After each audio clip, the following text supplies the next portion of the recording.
Se llama Un camino difícil, pero glorioso. Y comenzamos con Colosenses, tomamos como referencia eso, Colosenses capítulo 1, versos del 21 al 29. Bien, dice, palabra del Señor, y a ustedes también, que eran en otro tiempo extraños y enemigos en su mente, haciendo malas obras, ahora los ha reconciliado en su cuerpo de carne, por medio de la muerte, para presentarlos santos y sin mancha e irreprensibles delante de Él, si en verdad permanecen fundados y firmes en la fe, y sin moverse de la esperanza del Evangelio que han oído, el cual se predica en toda la creación que está debajo del cielo, del cual yo, Pablo, fui hecho ministro. Ahora me gozo en lo que padezco por ustedes, y cumplo en mi carne lo que falta de las aflicciones de Cristo por su cuerpo, que es la iglesia, de la cual fui hecho ministro, según la administración de Dios que me fue dada para con ustedes, para que anuncie cumplidamente la palabra de Dios, el misterio que había estado oculto desde los siglos y edades, pero que ahora ha sido manifestado a sus santos, a quienes Dios quiso dar a conocer las riquezas de la gloria de este ministerio entre los gentiles, que es Cristo en ustedes, la esperanza de gloria, a quien anunciamos amonestando a todo hombre y enseñando a todo hombre en toda sabiduría, a fin de presentar perfecto en Cristo Jesús a todo hombre, para lo cual también trabajo, luchando según la potencia de Él, o el poder de Él, la cual actúa poderosamente en mí. Amén. Dios les bendiga a cada persona que lee o que escucha este escrito o que escucha este estudio, sea o no cristiano. Pues el Evangelio de Dios es precisamente el que hace de un hombre común un hombre extraordinario, mujeres incluidas, claro. Me referiré siempre al término hombre, pero en todo esto las mujeres están incluidas. Así que, hermanas, señoras y señoritas, todos los géneros están incluidos, aun aquellos que no tienen definición de sexo, pues se sienten de un lado pero nacieron del otro. Técnicamente se les podría llamar de sexo equivocado, pero eso lo decide Dios. Lo que sí sé es que Dios no hace acepción de personas, y todo aquel que acepta su gracia en Cristo Jesús tiene oportunidad de entrar en el reino de Dios, y ya Dios se encargará del problema de cada quien, según su misericordia y poder. Bien, he llamado esta enseñanza un camino difícil, pero glorioso.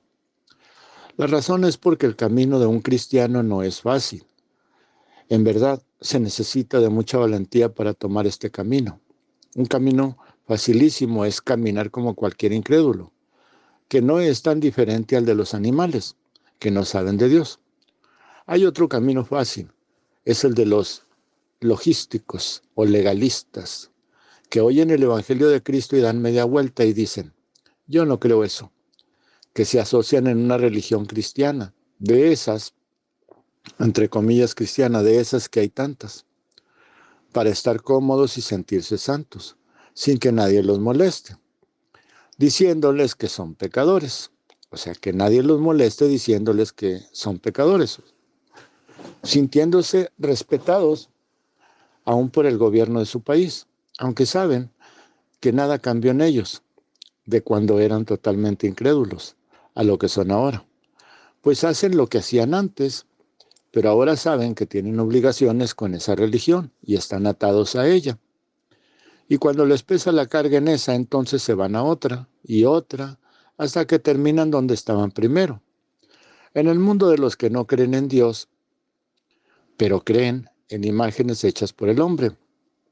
Luego, un camino similar o parecido es el de los que se quedan en esas religiones, pues sus líderes eternizan su poder ahí de Dios no enseñan más porque no saben, y si mueren, quien toma su lugar enseña exactamente lo mismo.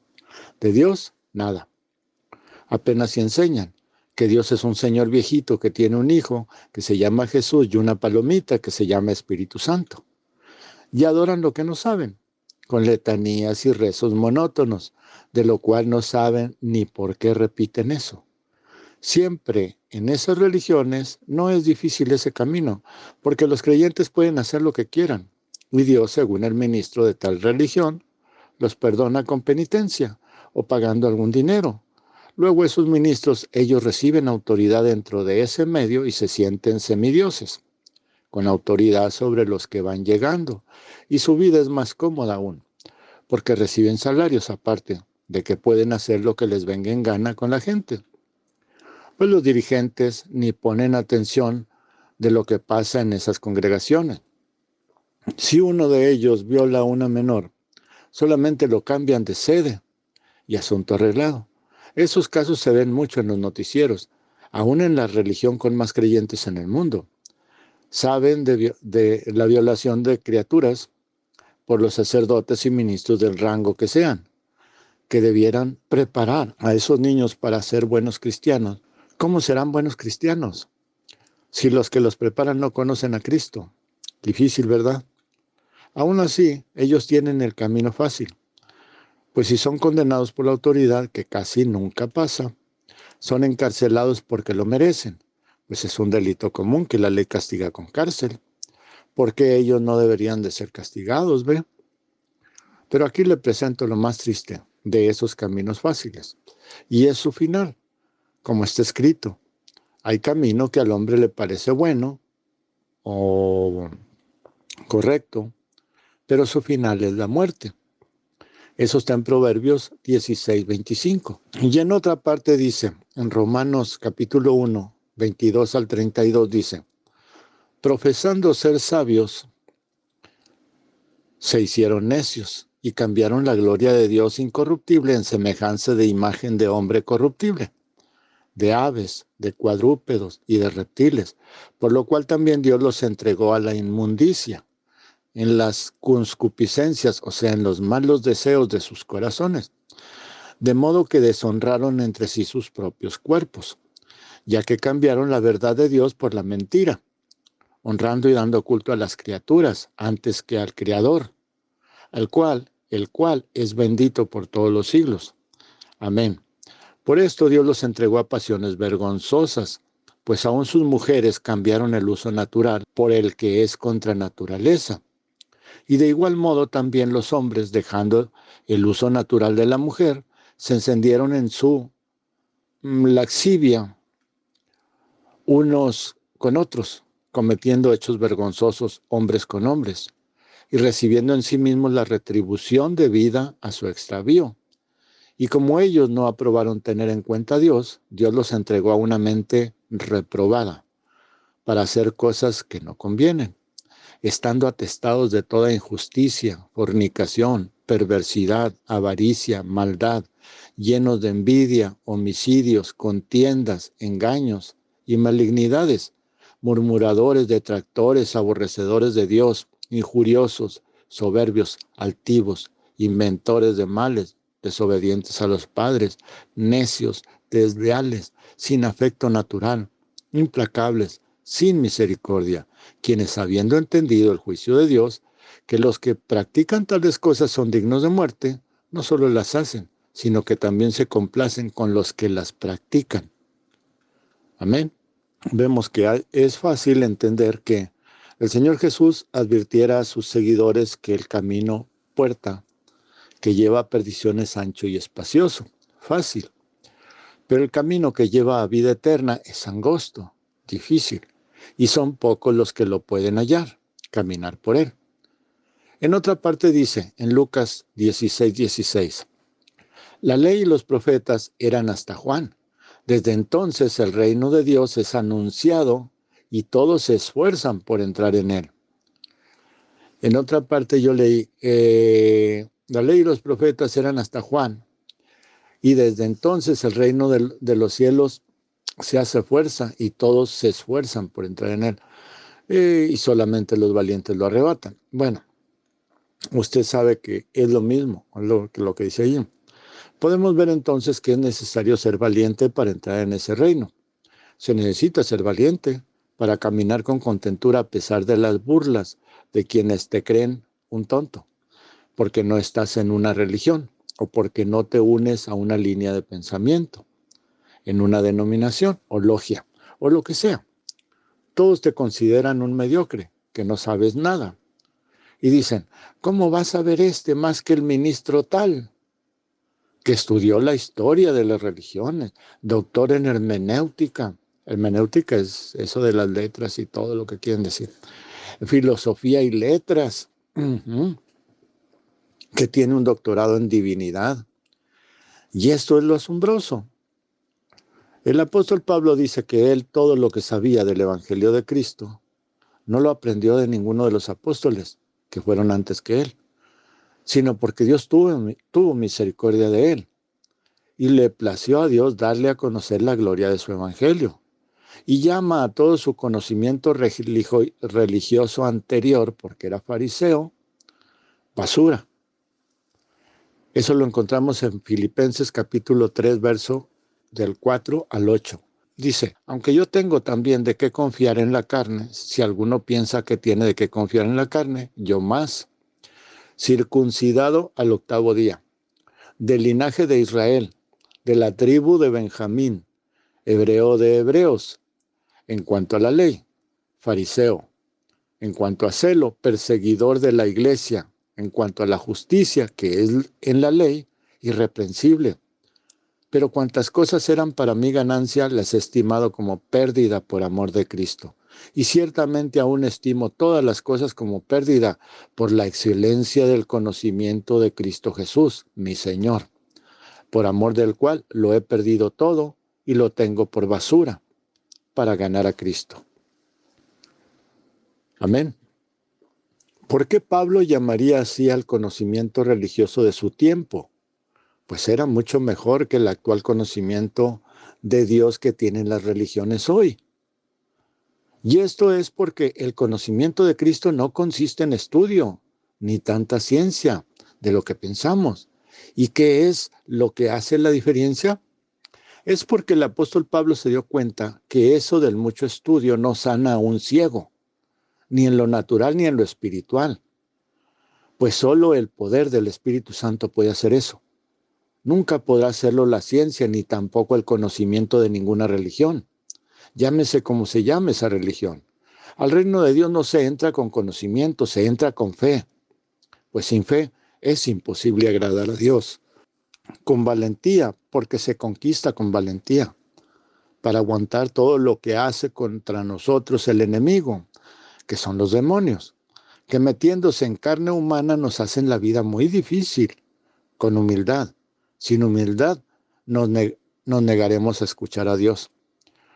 Decirnos que somos pecadores. Si nos dicen que somos pecadores de parte de Dios, nos vamos a negar a oír y nos apartaremos de Él. Con convicción, se necesita convicción, necesitamos estar convencidos de corazón que llegaremos a la meta que el Señor nos ha propuesto, caminar con nuestra cabeza levantada y dándole las alabanzas debidas a Él y las gracias siempre, pase lo que pase, con deseos de agradar a Dios, no agradando al mundo. Y se necesita creer en su Hijo, nuestro Señor Jesús, a quien Dios hizo Señor y Cristo. Hechos 2:36 al 38. Dice claramente ahí, Pedro, sepa pues ciertísimamente toda la casa de Israel que a este Jesús, a quienes ustedes crucificaron, Dios le ha hecho Señor y Cristo. Por eso es el Señor Cristo Jesús. Amén. Al oír esto se compungieron, se entristecieron de corazón y dijeron a Pedro y a los apóstoles, varones hermanos, ¿qué haremos? Pedro les dijo, arrepiéntanse y bautícese cada uno de ustedes en el nombre del Señor Jesucristo para perdón de los pecados y recibirán el don del Espíritu Santo. Ve, primero, para recibir el perdón de nuestros pecados, es lo primero. ¿Qué? Para recibir el perdón de nuestros pecados por medio de Cristo, porque Él fue el que murió por nosotros y su sangre es la que nos pone delante de Dios limpios. Él es nuestro abogado. Segundo, para recibir la promesa dada a Abraham, el don del Espíritu Santo de que su simiente, el Señor Jesús, en su simiente, el Señor Jesús, no en las simientes, una simiente de Abraham, serían bendecidas todas las naciones, no todo el mundo, solo los que creyeran en él y le aceptaran de cada nación, esos serían benditos, pues escrito está, no todo el que me dice Señor, Señor, entrará en el reino de los cielos, sino el que hace la voluntad de mi Padre que está en los cielos. Muchos me dirán, vea, no dice le dirán al Padre, muchos me dirán en aquel día, Señor, Señor, ¿no profetizamos en tu nombre y en tu nombre echamos fuera demonios y en tu nombre hicimos muchos milagros? Y entonces les declararé o les protestaré, nunca los conocí, apártense de mí, hacedores de maldad. Ve, eso está en Mateo 7, 21 al 23. Y seríamos llamados hijos de Abraham por esa bendición. Seríamos llamados hijos de Abraham por la fe. Fe en la gracia de Jesús nuestro Señor. Jesús Señor nuestro. Hechos 2:38 al 39 dice así. Pedro les dijo, arrepiéntase y bautízase cada uno de ustedes en el nombre de Jesucristo para perdón de los pecados. ¿Ve? Y recibirán el don del Espíritu Santo. Porque para ustedes es la promesa, y para sus hijos, y para los que están lejos, para cuantos el Señor nuestro Dios llame. ¿Ve? Y recibirán el don del Espíritu Santo, gracia y vida eterna. Si pues estudias toda una vida e intentas sanar a un enfermo, pero no estudiaste medicina, ¿de qué sirvió tanto estudio? ¿No es basura? Y más si el enfermo es de los más amados de tu familia. ¿No dirán eso los mismos de tu casa? Pero en cambio, si te sometes a Dios, aunque no hayas estudiado nada, si Él te dice, di que caerá una estrella, y tú lo dices, sin duda sucederá. ¿Por qué? Porque Él sabe todo. Es omnisciente, todo lo sabe. Es omnipotente, todo lo puede. Es omnipresente, está en todo lugar. ¿Qué necesitas estudiarle a Él? Lo que realmente necesitas es creerle a Él y no al mundo, ni a sus religiones. No importa cuánto digan de ti, no importa cuánto se burlen de ti, no importa cuánto te persigan o castiguen. El mundo siempre ha perseguido y lastimado a los hijos de Dios. Es la causa que Jesús nuestro Señor dijo, el mundo ama a los suyos. Amén. Eso está en Juan capítulo 15, 17 al 19. Dice, esto les mando, que se amen unos a otros. Si el mundo los aborrece, sepan que a mí me aborreció antes que a ustedes. Si fueran del mundo, el mundo amaría lo suyo. Pero porque no son del mundo, antes yo los elegí del mundo, por eso el mundo los aborrece. Y en Juan 17, 14 al 16 dice, yo les he dado tu palabra. El Señor está hablando con Dios, con el Padre.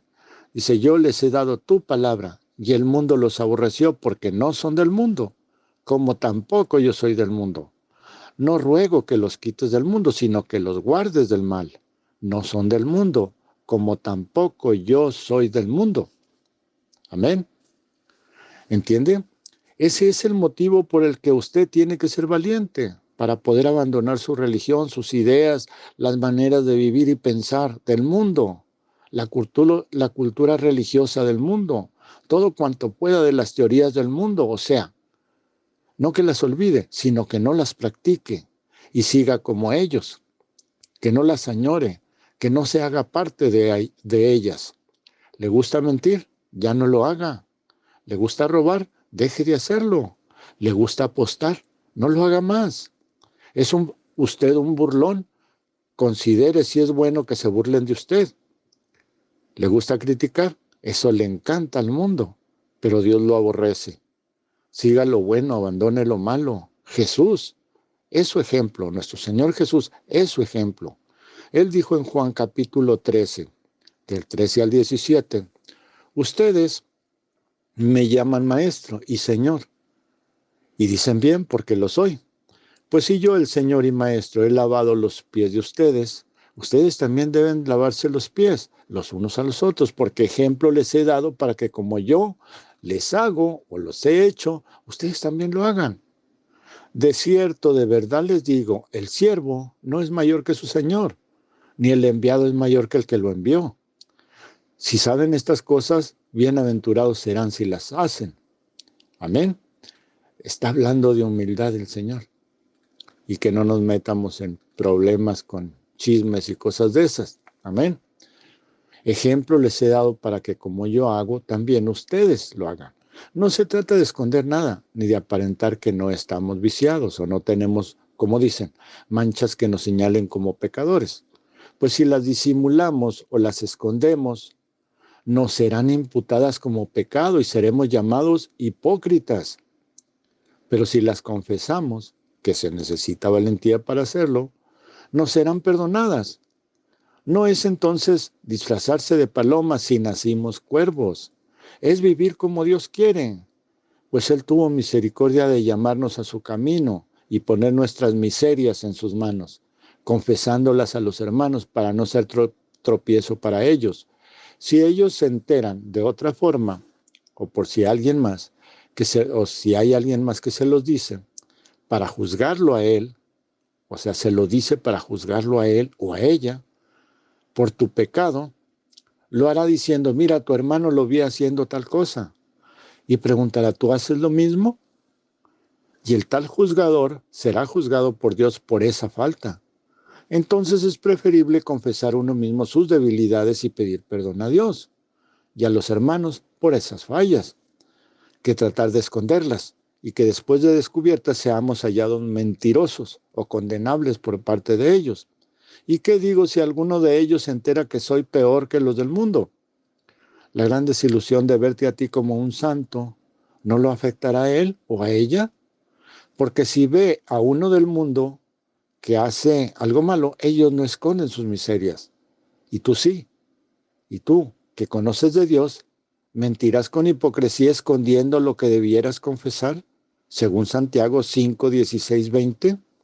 Vea, dice, y la oración de fe salvará al enfermo y el Señor lo levantará si hubiere cometido pecados, le serán perdonados. Confiésense sus ofensas unos a otros y oren unos por otros para que sean sanados. La oración eficaz del justo puede mucho. Elías era hombre sujeto a pasiones semejantes a las nuestras, iguales a las nuestras, y oró fervientemente a Dios para que no lloviera, y no llovió en la tierra por 3 años, 6 meses. Y otra vez oró, y el cielo dio lluvia, y la tierra produjo su fruto. Hermanos, si alguno de entre ustedes se ha extraviado de la verdad, y alguno le hace volver, sepa que el que haga volver al pecador del error de su camino, salvará de muerte un alma y cubrirá multitud de pecados. Amén. El Señor Jesús dijo también, y cualquiera que haga tropezar a uno de estos pequeños que creen en mí, mejor le fuera que se colgara al cuello una piedra de molino de burro, de asno, y que se le hunda en lo profundo del mar. Ay del mundo por los tropiezos, porque es necesario que vengan tropiezos, pero ay de aquel hombre por quien viene el tropiezo. Amén. Mateo 18, 6, 7. Ahí está esa escritura. Esto lo dice claramente por los cristianos. Es por eso que no debemos ser hipócritas, como los religiosos de su tiempo y los actuales. Y a los hermanos que están en las religiones les digo, siempre que hablo de las religiones, no es de ustedes. Ustedes no son los religiosos son los que enseñan la religión, los que defienden hasta con odio la religión, los que defienden a los que están engañando y no quieren aceptar la verdad. Aunque se les den pruebas de la Biblia tan claras, echan abajo las malas enseñanzas que reciben en las religiones. Yo sé que ustedes están ahí porque buscan al Dios verdadero, pero ustedes deben despertar y ver que el Dios verdadero no tomará a un hombre para que les enseñe mentiras. ¿Ven? Porque a ustedes los ama Dios. Si le escuchan y pueden ver que el Evangelio de Dios es la verdad y toda religión es mentira.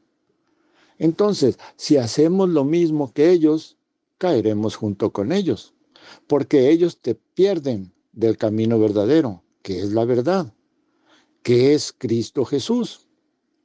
¿Guiará el alto Dios a un mentiroso y le dirá, mi hijo eres tú? De ninguna manera.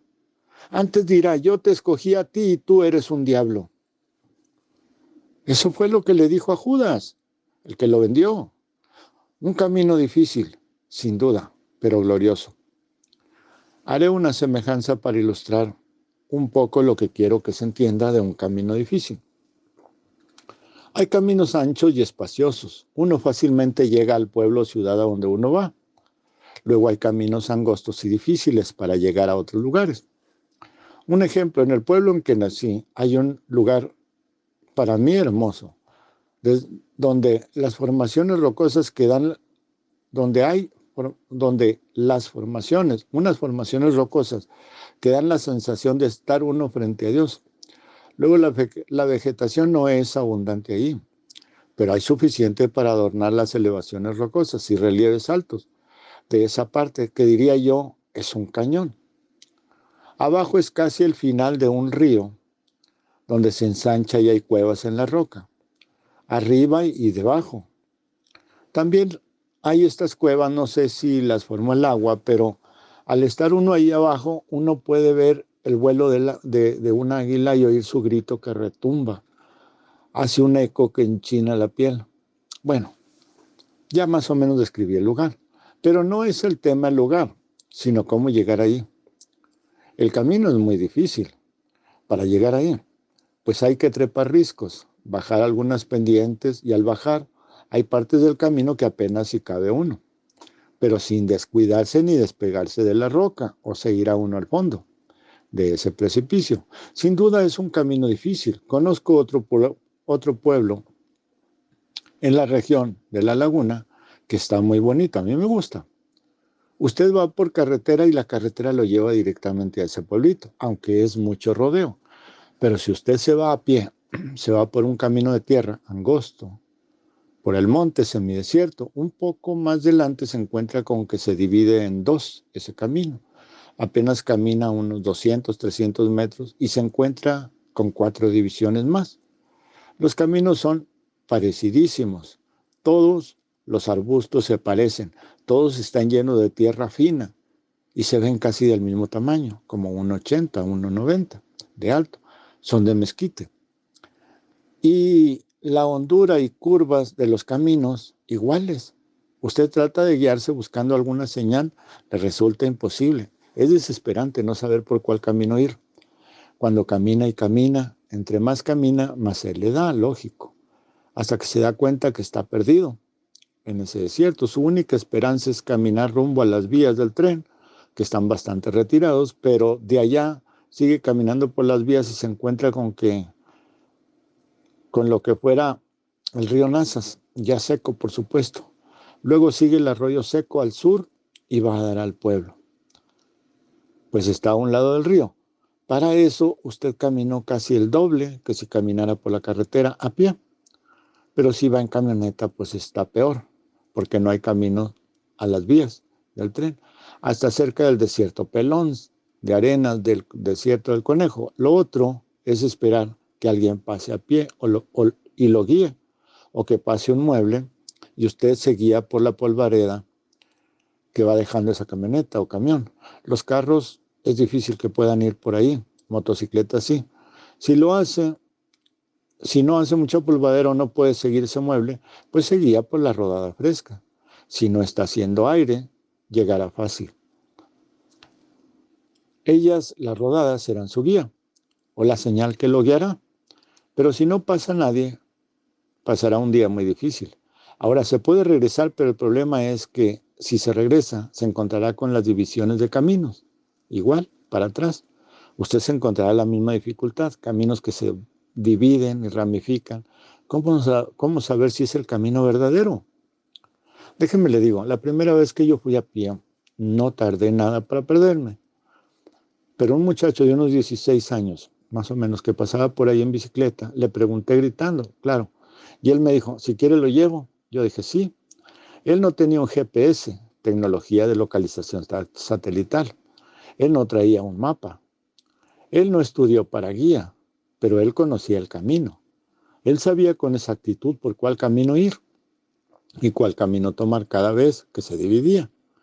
Yo había estado en desiertos de arena, en rescate de perdidos, en serranías, en valles grandes, en hondonadas, pero nunca en desiertos con tales características.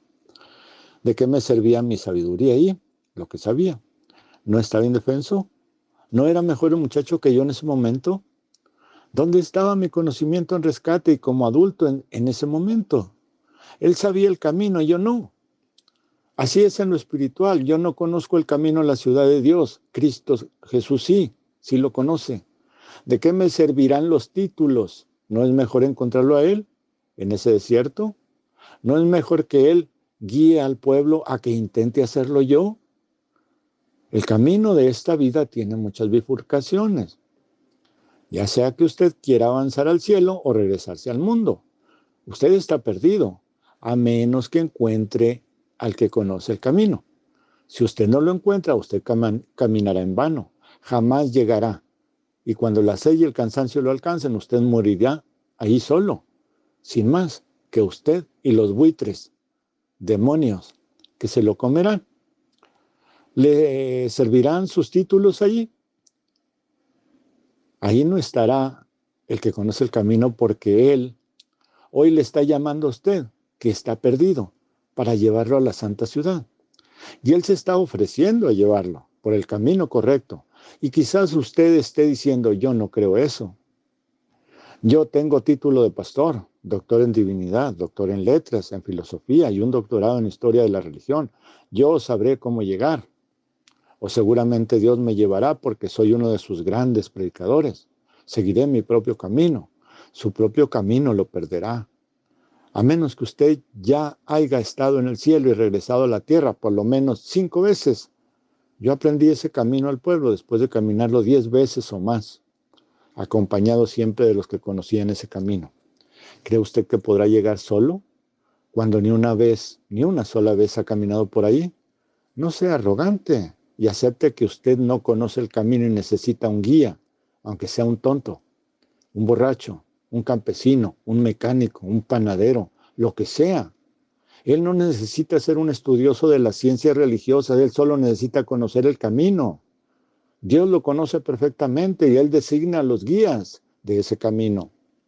Pero antes de designar a un guía, primero lo hace caminar más de 10 veces ese camino. Dificultad tras dificultad lo prepara para sortear peligros. Ese camino está lleno de bichos venenosos, víboras, serpientes venenosas, arañas que se camuflajean en la naturaleza, voces que se escuchan en el desierto, sonidos inciertos, señales falsas que dejaron los que se perdieron y un sinfín de peligros. Así que Dios los prepara para guiar, no a cualquier persona que quiere ser guía, sino al que Él escoge, no por sus estudios, sino por sus características para hacerlo. Pues ese guía tendrá que ser la piel del guiado, tendrá que ser las piernas del guiado, tendrá que ser los ojos del guiado, tendrá que ser las manos del guiado, tendrá que ser el cuidador perfecto de ese guiado, como si fuera su mismo cuerpo. Pues si no lo protege para que llegue sano y salvo, entonces no sirve para ser un guía. No importa cuánto estudio tenga, ni cuántos títulos, ahí nada de eso sirve. Y en lo espiritual tampoco, para ser un guía. Pues al llegar, seguramente el guiado se quejará amargamente del guía, y ese guía pagará las consecuencias de no haber hecho bien su trabajo. Ese es el camino difícil, pero glorioso, el de un pastor enviado por Dios, pues él recibirá los vituperios que le tocan al pueblo, del pueblo que guía. Él oirá las quejas del pueblo que guía. Él recibirá los reproches hasta del pueblo que guía. Él recibirá los más de los castigos del pueblo que él guía. Que el pueblo gane por desobediencia ¿Quién recibirá los castigos? El guía.